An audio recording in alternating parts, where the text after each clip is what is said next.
একবারে মন্দির চত্বরে লাইনে দাঁড়িয়ে গেছি। রাম জন্মভূমি রামচন্দ্রের মন্দির দর্শন করতে এসেছি। লাইনে দাঁড়িয়েছি, মানুষ একবারে সুশৃঙ্খলভাবে চলছেন, সব লাইন করা রয়েছে। রাতের দিকে এসেছি, অনেক রাতের দিকে, 10টা 11টার দিকে, যার জন্য ভিড় তুলনামূলক কম, কিন্তু রাস্তায় প্রচুর ভিড় আছে। ভিড় আটকে চলছি। ক্যাম্পাসে প্রবেশ করছে, ওই সামনে মন্দির। রামের জয়ধ্বনি এবার পাওয়া গেছে মন্দির চত্বরে, এবং এটাই তো কাম্য। আমরা হিন্দু, সনাতনী হিন্দু, ভগবান শ্রীরামের প্রতি আমাদের একটা আলাদা আবেগ অনুভূতি রয়েছে। জয় শ্রীরাম, জয় জয় শ্রীরাম।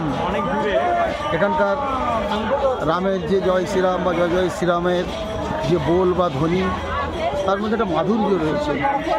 তার মধ্যে আমাদের সনাতনী ধর্মের যে স্নিগ্ধতা, মাধুর্যতা রয়েছে। কিন্তু কোথাও কোথাও এমন উগ্রতা থাকে যেটা আমাদের খুব খারাপ লাগে। কিন্তু এখানে সে জিনিসটা নেই। শ্রদ্ধালু হিন্দু ধর্মের কোটি কোটি মানুষ আসছেন দর্শন করতে, বারে বারে আসছেন, আবার আসবেন। ভক্তি শ্রদ্ধায় মাথা নত হয়ে যায়। এলাকা শান্তশিষ্ট এলাকা, সুন্দর এলাকা, খুব সুন্দর ব্যাপার। দেখতে থাকুন, ছোটো ছোটো করে ক্লিপ দেখাবো আপনাদের। রাম জন্মভূমি শ্রীরামের দর্শনে চলছি। ভিতরে ক্যামেরা অ্যালাউ নয়, যতটা পারছি ততটা আপনাদের দেখাচ্ছি। দেখতে থাকুন, সুস্থ থাকুন, ভালো থাকুন। অযোধ্যা রাম জন্মভূমি থেকে আমাদের সবাইকে প্রণাম, শ্রদ্ধা, শুভেচ্ছা জানান। জয় শ্রীরাম, জয় শ্রীরাম, শ্রীরাম, জয় জয় শ্রীরাম, জয় শ্রীরাম। এটাই কাম্য। এই মাধুর্য, নামের মধ্যে একটা মাধুর্য থাকবে, উচ্চারণের মধ্যেও মাধুর্য থাকবে। এটাই হচ্ছে আমাদের ধর্মের নীতি।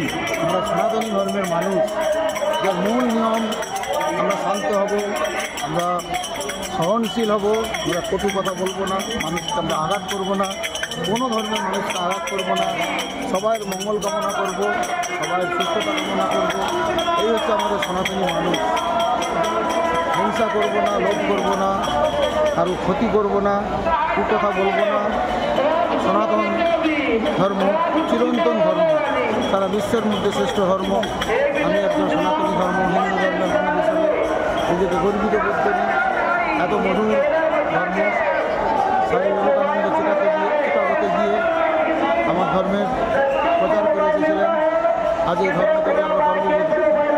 কিন্তু যারা ধর্মকে বিষাক্ত করার চেষ্টা করি, তাদের ব্যবহারে আমরা খুব ক্ষুব্ধ, আমরা খুব মোহিত হয়ে পড়ি। ভিড় এসে গেছে, আর হয়তো ক্যামেরা ছবি তুলতে দেবে না। দেখতে থাকুন, সুস্থ থাকুন, ভালো থাকুন। অযোধ্যা থেকে জয় শ্রীরাম।